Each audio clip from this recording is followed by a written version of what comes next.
जाति क्या है, तू ब्राह्मण है कि नहीं है। जो काम कर रहा है वो ब्राह्मण कुल का काम कर रहा है। हमारे भारत में अनादिकाल से भारत कर्म प्रधान रहा है, जाति प्रधान नहीं रहा। जाति कार्य से तय होती है, मां के पेट से नहीं पैदा होती, ध्यान रखिएगा। इसलिए योगी जब चुना गया तो योगी को टेलीविजन वालों ने अपना इंटरव्यू दिया। आप इन बातों को जिनको भूल जाते हैं या आपके मन मस्तिष्क में नहीं होता, मेरे लिए वही सबसे बड़ा मोटिवेशन होता है। और मैं इसलिए आपके सामने रखा, हो सकता है 2-4 लोगों ने देखा हो, नहीं देखा हो तो बताना चाहता हूं। ज्ञानियों ने उनसे पूछा, किससे पूछा? योगी से। योगी से पूछा, आप मुख्यमंत्री पद पर आपको शपथ दिलाई जा रही, कैसा लग रहा है? आप उसकी एक लाइन से उसका चरित्र समझ जाएंगे। उसने इंटरव्यू की उस लाइन में कहा, मैडम, मैं जिस मठ का मुखिया हूं, उस मुखिया के सामने चीफ मिनिस्टर की कुर्सी की 2 कौड़ी की औकात है। कोई और होता तो कुर्सी के लिए बाप, दादा, बहन, बेटी सबको छोड़ देता, पार्टी छोड़ देता, विचारधारा छोड़ देता। ये बदलाव भारत में 700-800 साल के बाद हो रहा है। और इसलिए मैं बात वहीं से, जहां मैंने बीच में गैप छोड़ा था जानबूझ के, मैं वहां आता हूं। 2014 के चुनाव के बाद भारत के किसी भी अखबार और टेलीविजन को दोबारा देख लीजिएगा। मुर्दा कौमें, लालची कौमें हमेशा अपने स्वार्थ से बड़ा नहीं सोचती। हमारे पूरे देश के मीडिया के अंदर वो ताकत ही नहीं थी, वो विल नहीं थी। दुनिया की बहस, 40-40 पेज के अखबार, 20 पेज का विज्ञापन, किसी ने नहीं लिखा ये। इसलिए जिनका चरित्र है, हो सकता है वो यहां आए, उन्होंने बिजनेस किया, आपको लगा ये अच्छे हैं, वो यहां रह के उन्होंने राज सत्ता स्थापित कर ली, आप पे राज किया। राज करने के लिए उन्होंने भी वही किया जो पिछले 70 साल से हो रहा था। लेकिन फिर भी मैं कह रहा हूं, इतिहास आपको आपके कार्य से जानेगा। हमारे देश के मीडिया में क्योंकि लोगों के निजी स्वार्थ, निजी एजेंडे, समाज इस तरीके से बटा हुआ था। कोई एक अखबार उठा के देख लीजिए, भारत में 2014 के चुनाव के नतीजे पर एडिटोरियल जो अखबार में छपता है, उसको भी पढ़ लीजिए। किसी में दम नहीं था डॉक्टर साहब। ग्रेट ब्रिटेन के सबसे पावरफुल अखबार में, जिसे आप गार्डियन अखबार कहते हैं, उस अखबार के एडिटोरियल यानी संपादकीय में वो बात लिखी है जो मैं पिछले 10 साल से रिपीट कर रहा हूं। उन्होंने गुलाम बनाया, वो सब अपनी जगह है, वो राज करने का एक अलग तरीका था, उसमें अत्याचार किए, सब अलग जगह है। लेकिन फिर भी ये शक्ति उन्हों के पास थी जिन्होंने आपको गुलाम बनाया। लेकिन जब समय आया तो सही बात लिखी, हेडिंग डाली, 2014 इलेक्शन रिजल्ट इन इंडिया, और एडिटोरियल में उन्होंने क्या लिखा कि भारत में पहली बार भारतीय सरकार बनी है। हमारे यहां के लोग अगर मगर, इसको क्रेडिट उसको क्रेडिट चले जाते हैं। इसलिए आज सच बोलिए, जोर से बोलिए, और सच बोलने से किसी को तकलीफ होती हो तो 1000 बार हो, और तकलीफ होनी भी चाहिए, क्योंकि ये तकलीफ अच्छी है। हम किसी के खिलाफ नहीं हैं।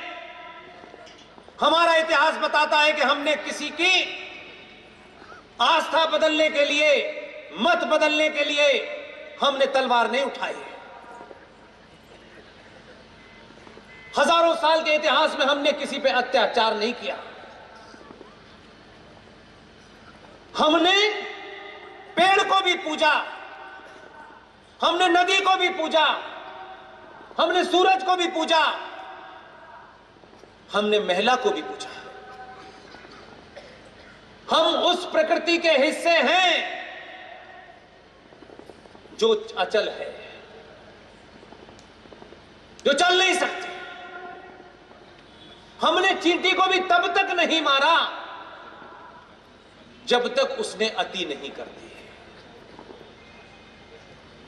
हम गांधी को मानते रहे इसलिए कि चलो ये झूठ चल रहा है, लेकिन गांधी जी को भी ताज्जुब है जो कहते थे अहिंसा। उनका शरीर भी आर्मी के ट्रक में बंदूकों के साए में गया। और गांधी जी के बारे में एक तथ्य बता के अपनी बात समाप्त करता हूं। गांधी जी की हत्या कब हुई थी? 30 जनवरी को हुई थी। यही इतिहास पढ़ा है ना आपने? एक और इतिहास जान लीजिए, और ये मैं नहीं लिख रहा, उसी ब्रिटेन के रहने वाले 2 हिस्टोरियन ने यह किताब लिखी है। आप किताब भी नहीं पढ़ना चाहते, जो आपके मतलब की बात लिखते वो भी नहीं जानना चाहते। 20 जनवरी 1948 को दिल्ली का पुलिस कमिश्नर, जिसे कांग्रेस पार्टी ने रिटायरमेंट के बाद एक्सटेंशन दिया था, 20 जनवरी से पहले प्रेस कॉन्फ्रेंस करता है दिल्ली का पुलिस कमिश्नर और कहता है कि गांधी जी की हत्या करने के लिए 7-8 लोग, उनके नाम लिए, वो दिल्ली में मौजूद हैं। ये पुलिस कमिश्नर का प्रेस नोट अवेलेबल है। आप सोचिए कि गांधी 1948 तक एक इतनी बड़ी ताकत बन गए थे कि गांधी चलता फिरता एक इंस्टीट्यूशन लगता था लोगों को। पुलिस कमिश्नर के इस घोषणा के बाद भी आज तो 2-2 कौड़ी के नेता ब्लैकेट में घूम रहे हैं, जिनकी चवन्नी की औकात नहीं है। जितनी उनकी जिंदगी में कमाई नहीं है, उतनी तो वो 4 ब्लैकेट के ऊपर कमाई चली जाती है। वो घूम रहे हैं। लेकिन गांधी को उस वक्त के दौर में भी एक पुलिस वाला, एक कांस्टेबल नहीं दिया। और 20 जनवरी 1948 को मदन लाल पाहवा नाम का एक शख्स,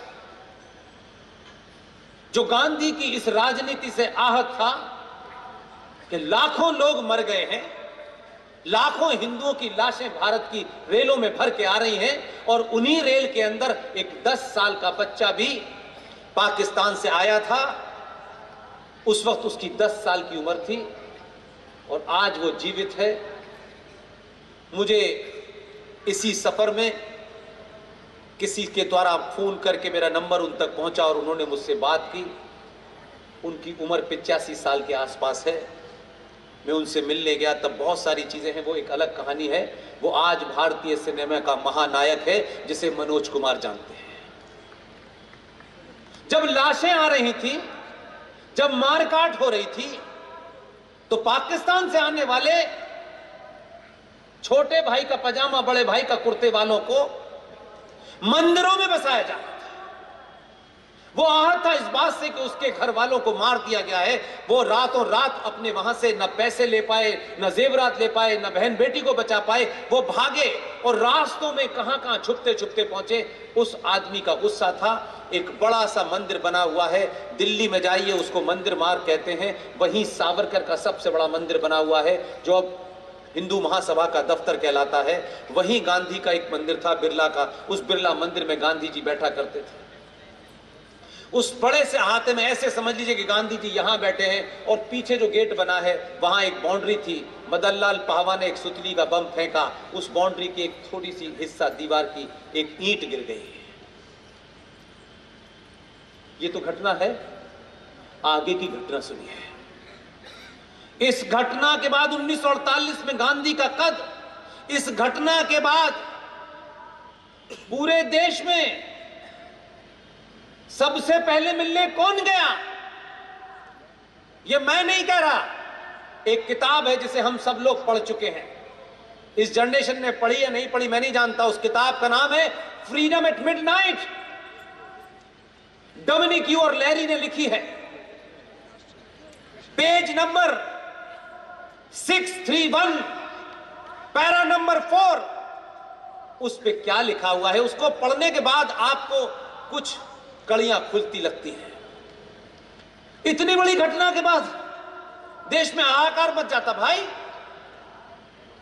इतना बड़ा आदमी था गांधी उस वक्त। एक महिला जाती है और वो महिला अपना संवाद उसे बता रही है, उसने नोट करा है उसमें।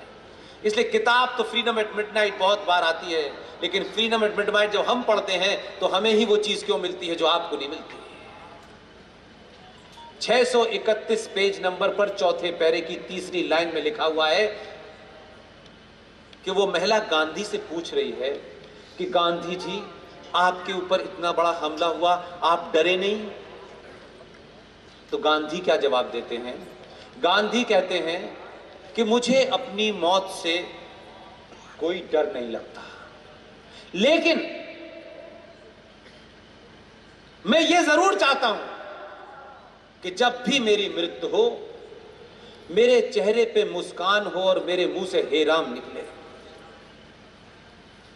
पता नहीं कौन सी शक्ति थी कि 20 जनवरी को उनकी ये ख्वाहिश थी और 30 जनवरी को सच में पूरी हो गई। ये सवाल इसलिए नहीं मैं कह रहा, ये तो है।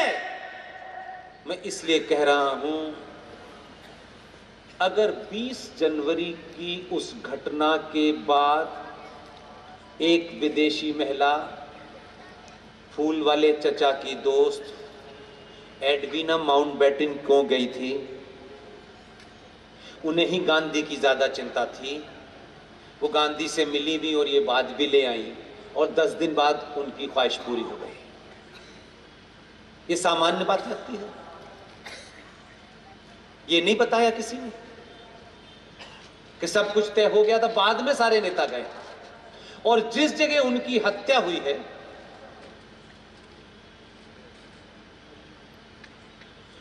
जिस जगह उनकी हत्या हुई है, आज भी अगर आप में से कोई दिल्ली जाए तो ये काम जरूर करे। मैं सिर्फ आपसे कह नहीं रहा हूं कि आप मेरी बात पे विश्वास कीजिए।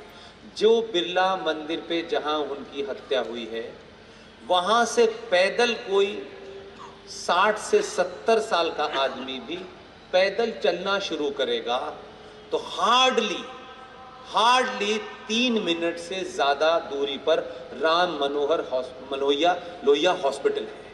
3 मिनट का कोई पैदल भी चलेगा तो 3 मिनट में पहुंच जाएगा। गांधी गोली लगने के बाद आधे घंटे तक जीवित रहे। जिस नाथूराम गॉडसे का नाम लेना इस देश में पाप बना दिया है और अफजल गुरु का नाम लेना फैशन है। He was a freedom fighter, but Godse is a killer. आज 2023 के भारत में उन्होंने मारा, गॉडसे साहब ने, गॉडसे जी ने गांधी की हत्या की। मैं दूसरी बात कह रहा हूं। अभी टीवी पे जब ये जाएगी, स्पीच डलेगी तो बहुत लोग मुझे गालियां देंगे। मुझे उसकी चिंता नहीं है, मैं तथ्य ठीक रखना चाहता हूं। किसी भी सभ्य समाज में किसी की हत्या करने की इजाजत नहीं है, यहां तक बिल्कुल ठीक है। उन्होंने हत्या की, क्यों की, कैसे की, ये मेरा और आपका काम है 70 साल के बाद जानना क्यों की भाई, क्या कारण थे, क्या नहीं चाहते थे। लेकिन हत्या की उन्होंने। हत्या करने के बाद अभी 15 नवंबर को गॉडसे परिवार के लोग, उनके परिवार के भतीजे भांजे उस दिन को याद करते हैं और वो ये कह रहे थे कि हम लोगों को बुलाते हैं, लोग उनके इतने साल बाद जाने से भी नहीं आते। मैंने कहा आपने गलत आदमी को देर से बताया है। मैं गया, पूरा प्रोग्राम अटेंड किया मैंने। उनकी जो आखिरी विल है, जो उन्होंने जीवित रहते हुए लिखी है, मैंने वही कहा कि सक्सेसिव समय में अगर समाज झूठा हो जाए और सत्ताएं चापलूस हो जाएं तो सच बात का पता नहीं लगता है। उन्होंने अपनी विल में कहा कि मुझे मृत्युदंड दिया जाए, ये मेरा आपसे अनुरोध है, क्योंकि मैंने किसी की जान ली है। मैं उस जान लेने के कारण लिख रहा हूं, मैं उसको सही गलत नहीं ठहरा हूं, लेकिन मुझे मृत्युदंड दिया जाए और फिर मेरे मरने के बाद मेरी अस्थियों को तब तक विसर्जित न किया जाए जब तक जिहाद के नाम पर, मुसलमान के नाम पर भारत भूमि का टुकड़ा करके जो पाकिस्तान बनाया है, जब तक भारत में पाकिस्तान विलय न हो जाए तब तक मेरी अस्थियों को रखना और फिर उसे सिंधु घाटी में नदी में फंसा। एक आदमी ने गलत काम किया, मैं आज उसको अगर सोचता हूं, आप सोचते हैं, ये आपका इंटरप्रिटेशन होगा। उसने उस समय में जो किया वो भी ये कह रहा है कि ये हत्या गलत है, लेकिन मैंने हत्या की है और मैं इस हत्या का दोषी हूं। होगी इससे ज्यादा भी ईमानदार कोई आदमी होगा? लेकिन आज आप उसको तो छोड़ दीजिए, वो तो फिर भी था। इस देश में याकूब मेनन 250 लोगों को मारने के बाद भी उसकी मजार बनती है। अफजल गुरु हमला करने के बाद कहा जाता है गरीब घर का लड़का था। कश्मीर का आतंकी पकड़ा जाए, कहते हैं पोस्ट मास्टर का लड़का था। तो पोस्ट मास्टर का लड़का कुछ अलग विधि से पैदा हुआ है क्या? अजीब अजीब तर्क। इसलिए मैं आपसे दरखास्त कर रहा हूं कि आप सब में से, युवाओं से खासतौर से अपील है मेरी कि मेरी जितनी भी बातें आप YouTube पे सुनते हैं, जो हमारे साथी वी सपोर्ट पुष्पेंद्र कुरुक्षेत्र करके चलाते हैं, सुने और उससे सहमत न हो, और तब तक सहमत न हो जब तक जिस बात पे आपको डाउट हो। मैं इसलिए आपकी उस मेहनत को बचाने के लिए किताब का नाम, राइटर का नाम, पेज नंबर और पैराग्राफ इसलिए याद करके बताता हूं ताकि आपको, क्योंकि आपने सत्तू नहीं खाया है, आपका पेशेंस लेवल बड़ा कमजोर है। मैं जानता हूं आपने मैगी खाई है, 2 मिनट से ज्यादा आप चलेंगे नहीं। मैं आपकी मेहनत बढ़ाना नहीं चाहता कि मैं कहूं बेटा तुम किताब लाना 800 पेज की फिर ढूंढना। मुझे मालूम है ना बेटा किताब लाएगा ना ढूंढेगा। मुझे मालूम है कि आपकी ताकत 2 मिनट से ज्यादा नहीं होने वाली है। मैं 1.5 मिनट में आपको उस पेज नंबर तक पहुंचा देता हूं, और जब वेरीफाई हो जाए,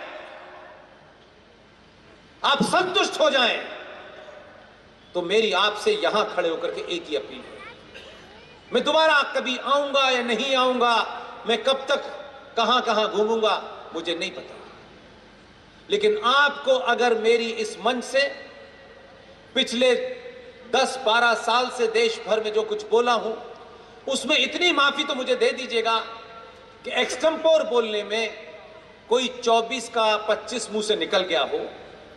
अब अगर मैं कहूं कि 15 अगस्त 1947 की जगह मेरे मुंह से 16 अगस्त निकल गया, तो मान लीजिए कि 15 अगस्त ही कहना चाहता होगा, मुंह से निकल गया होगा। लेकिन मैंने कोई विषय इन टोटलिटी में आपको गलत समझाया हो, आपको पूरा अधिकार है। मेरे सोशल मीडिया पर मेरे पर्सनल अकाउंट, चाहे वो फेसबुक का वेरीफाइड पेज हो, चाहे मेरा ट्विटर हैंडल हो, चाहे मेरा ईमेल हो, पर्सनल ईमेल हो, आपको पूरा अधिकार है कि उस बात के बारे में अपनी कोई तथ्यात्मक अगर बात है मुझे बताइएगा। अगर आपकी बात मुझे पता चल गई तो जो भी सार्वजनिक दूसरी सभा होगी वहां खड़े होकर के माफी मांगूंगा। मैं सिर्फ यहां कह के चला जाऊं आप तो अच्छा आए थे, लेकिन आए बाएं झूठ बोल रहे। ये रास्ता कुछ प्राप्त करने के लिए नहीं चुना है। कुछ मिल जाएगा, मार्केट में हमारी कीमत बढ़ जाएगी, कोई पॉलिटिकल पार्टी हमको टिकट दे देगी, हमको रेल का टिकट आप दे देते हैं वही बहुत है, हमको नहीं चाहिए। क्योंकि इसकी ताकत का अंदाजा मुझे है, इसलिए मैं बहुत खुश हूं। इसलिए आखिरी बात, काफी देर में ध्यान आया लोगों को। अब लव भी करोगे और जिहाद भी करोगे, दोनों में से एक ही काम कर लो। लव लव होता है यार, जिहाद जिहाद होता है। तो जिहाद को समझोगे तब समझ में आएगा कि लव जिहाद क्या है। जिहाद is a holy war as far as the concept of Quran is concept. जो आपके अल्लाह पे यकीन न लाए, जो आपके रसूल पे यकीन न लाए, आप उसके खिलाफ जिहाद छेड़े। अब कुछ लोगों को एक नया निकाल लिया है, और ये किसी पॉलिटिकल पार्टी ने नहीं कहा, किसी संगठन ने नहीं कहा, ये केरला के हाई कोर्ट के एक जज ने, जब केरल में बड़े पैमाने पर क्रिश्चियन बेटियों को बहला फुसला करके, उनको अपने माया जाल में फंसा करके, जोर जबरदस्ती करके लड़कियों से निकाह किया जा रहा था, और वहाँ जो क्रिश्चियन लड़कियाँ थीं, उन लोगों ने जब इस पे मुहिम चलाई कि उनकी बेटियों को किस तरह से यहाँ से ब्रेन वॉश किया जा रहा है, कैसे उनको किडनैप किया जाता है, कैसे उनका फिजिकल इस्तेमाल करके उनको बाध्य कर देते हैं कि फिर वो किसी एक के साथ शादी कर ले। जब इसकी एक पिटीशन दाखिल की गई तो वो कोई हिंदू की तरफ से नहीं की गई, वो किसी हिंदू बेटी को फंसाने के लिए नहीं की गई, वो क्रिश्चियन एक बेटी थी उसके लिए की गई। और ये शब्द जो आज पूरे भारत में गूंज रहा है, ये किसी पॉलिटिकल पार्टी और किसी संगठन ने नहीं किया। केरला हाई कोर्ट के जज ने उस पे सुनवाई करते हुए कहा, it is not a love, it is a love जिहाद। तो ये जज का निकाला हुआ वर्ड है। अब इस पे मैं इसलिए बहुत ज्यादा बोलना नहीं चाहता कि लव को भी अगर कोई जिहाद कर दे तो फिर वो लव के मतलब जानता नहीं। सनातनी हिंदू परंपरा में लव का मतलब लड़के लड़की के बीच में नहीं होता है। आप अपनी मां के प्रति समर्पण का भाव रखते हैं, वो भी लव है। आप अपने पिता के प्रति समर्पण का भाव रखते हैं कि आप उसके लिए कुछ भी कर सकते हैं, उसे भी लव कहते हैं। ये अंग्रेजी का LOV वहां से आया है, जिनके यहां शादी का इंस्टीट्यूशन नहीं था। इंस्टीट्यूशन ऑफ मैरिज सिर्फ सनातनी हिंदू समाज में है। इंस्टीट्यूशन ऑफ मैरिज इस्लाम में एक कॉन्ट्रैक्ट है दो पार्टियों के बीच में, और जो पार्टी उस कॉन्ट्रैक्ट को ब्रेक करेगी तो जो सिक्योरिटी मनी है, जिसे हम अंग्रेजी में सिक्योरिटी मनी कहते हैं, उसे उस भाषा में मेहर कहते हैं। अगर लड़के ने लड़की के साथ शादी की है तो उसी वक्त निकाह नामा में पूछा जाता है कि आप कितनी मेहर की रकम देंगे या नहीं, कितनी सिक्योरिटी की रकम देंगे। तो कहा जाता है कि लड़की की शादी में लड़के वाला 5 लाख रुपए 10 लाख रुपए अपनी अपनी हैसियत से वो रकम अनाउंस की जाती है, और वो रकम रख दी जाती है कि अगर इस शादी के कॉन्ट्रैक्ट में से लड़की अपनी मर्जी से निकली तो महर या नहीं कॉन्ट्रैक्ट की वो पैसा नहीं मिलेगा, और लड़का निकला और नहीं निकली तो उसे मिलेगा। तो शादी is a contract between two people in Islam. Marriage is a commitment for 700 years in Hinduism. शादी होने के बाद उसमें से निकलने का कोई रास्ता नहीं है, क्योंकि वो 7 जन्मों का आपको रिश्ता बताया जाता है। और देखिए, आपके साहित्य में, हिंदी साहित्य में डाइवोर्स का हिंदी शब्द ही नहीं है। बताइए क्या कहते हैं? कोई शब्द है? क्योंकि हमारे यहां होता ही नहीं था, यह शब्द ही नहीं था। अंग्रेजी में डाइवोर्स, उर्दू में तलाक, हमारे यहां क्योंकि शब्द नहीं था, क्योंकि हमारे सोच का हिस्सा ही नहीं था। इसलिए आप जितनी माएं बैठी हैं, जितने पिता बैठे हैं, एक ही विनती कर रहा हूं मैं, अपने बच्चों से इंटरेक्ट कीजिए, आज की भाषा में बात कीजिए। आप पिताजी हैं, 70 साल के हैं, आपको 15 साल के, 16 साल के बेटे बेटी से कम्युनिकेट करना है, तो सत्तू छोड़ के मैगी में बात करें, ताकि वो सोचे कि प्रवचन दे रहे हैं पिताजी 2 घंटे से, अपने सब शब्द इस्तेमाल कर रहे हैं ऐसे ऐसे जो हवाई जहाज की तरह उसके सर पे से निकल रहे हैं, उसकी भाषा में कम्युनिकेट करें तो जल्दी समझेगा। और जब आप बातचीत नहीं करते हैं, माता जी को सास भी कभी बहू वाली साड़ी पहनने के लिए 4 घंटे टीवी देखना है, साहब ज्यादा हीरो है, पिताजी बड़े खुश हैं, बड़े मैंने शान से कई घरों में ये देखा है कहते हुए, अरे वो हमारा लड़का, क्या बता 3 गर्लफ्रेंड है उनकी, ऐसे जैसे लड़के ने क्या माचो खूब। लेकिन वो पिताजी और वो माँ ये नहीं सोच रहे कि उसी घर में एक बेटी भी रहती है जिसकी 17 साल उम्र है। अगर ये माचो आवाज उसके कान में चली गई तो क्या होगा? आप बांध नहीं सकते हैं किसी। इस संचार क्रांति में जो बातें कभी हमारे यहां हमने सुनी नहीं थी, आज 10 साल के बच्चे को पता है। हां, आप अगर ईमानदार हैं तो अपने बच्चों से बातचीत करें, उनके मन में जो सवाल उठते हैं उनका जवाब दें। अब पिताजी जवाब कैसे दें? पिताजी तो कुछ किया नहीं, उन्होंने पैसे ही कमा रहे थे बेचारे, पैसा साथ नहीं जाएगा। अगर वो बातचीत करते हैं उसको लॉजिक पे, रीजन के साथ बात करें, जबरदस्ती मत करें। और एक बार अगर कोई बात समझा सकेंगे तो समझेंगी, तो वो फिर उस किस्म के काले जादू में जो कर रहे हैं हरे कपड़े में, वो फंसेगी नहीं उसमें। माफ कीजिए। इसलिए अपनी बेटी, मैं सब बच्चों से जब भी मिलता हूं, खासतौर से बेटियों से, मैं अभी भी, कल भी मैं जब यहां था तो हमारे टावरी साहब ने कहा कि 400-500 बच्चियों को आप कर, मैंने उनसे भी कहा हम सब लोग कोई महान आत्मा नहीं है कि हमसे कोई गलती नहीं हुई होगी,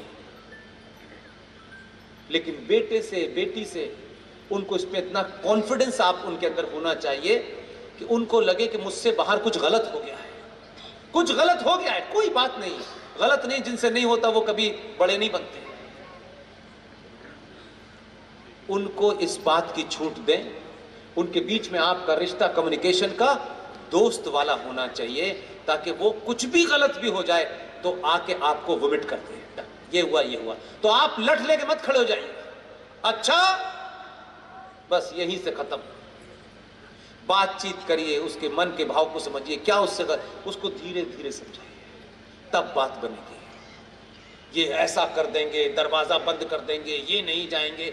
भाई अगर फिल्म लगी है बाजार में और फिल्म अच्छी है, उसकी दोस्तें देखने जा रही हैं बॉयफ्रेंड के साथ, और उसके भाई को फुर्सत नहीं है उसे ले जाने की, पिताजी पैसे कमा लें, माताजी भजन कर लें, तो वो फिल्म नहीं देखेगी क्या? फिल्म का भाव देखने का उसके मन में नहीं होगा क्या? और अगर भाई ये कहे कि बेटा एक फिल्म लगी हुई है यार, मुझे तेरे साथ ही देखनी है, सारा खेल ही बदल जाएगा। वो आप जाते नहीं है, वो बाहर निकलती है किसी न किसी कॉलेज के बाहर, किसी न किसी मदार के बाद। जो काला तावीज बांधते थे वो कलावा बांध के खड़ा हुआ है, वो आधे घंटे में सोचती है ये तो मेरे मन की जैसी बात कर रहा है, वो चली जाती है, उसे पता नहीं है कि फिल्म के बहाने वो कहां चली गई और एक नए भंवर जाल में फंस जाती है, और जब तक वो निकलती है तब तक देर हो जाती है। इसलिए भारतीय राजनीति में सबसे ईमानदार जो नेता है, जो था, मैं डंके की चोट पे उसकी तारीफ इसलिए करता हूं कि उस वक्त में किसी ने भी उसका विरोध किया हो, उसको चुनाव हरवा दिया हो अपने स्वार्थों के लिए, लेकिन उससे ज्यादा ईमानदार आज भी लंबी लंबी गंठियां, 40 गांठें, 31 लंबा तिलक, सुबह से शाम यहां प्रवचन वहां प्रवचन। मैं उनकी शान में गुस्ताखी नहीं कह रहा हूं, लेकिन सच बोलने वालों को भारत राष्ट्र के लोगों ने कभी उनके साथ नहीं खड़े हुए। जब वो जिंदा थे नहीं खड़े हुए, उनके जाने के बाद भी अगर आप उनकी बात नहीं करते हैं। इसीलिए मैंने कहा कि इसीलिए आपके यहां पुरुषार्थी नहीं पैदा होते, क्योंकि आप पुरुषार्थी पैदा करने से डरते हो।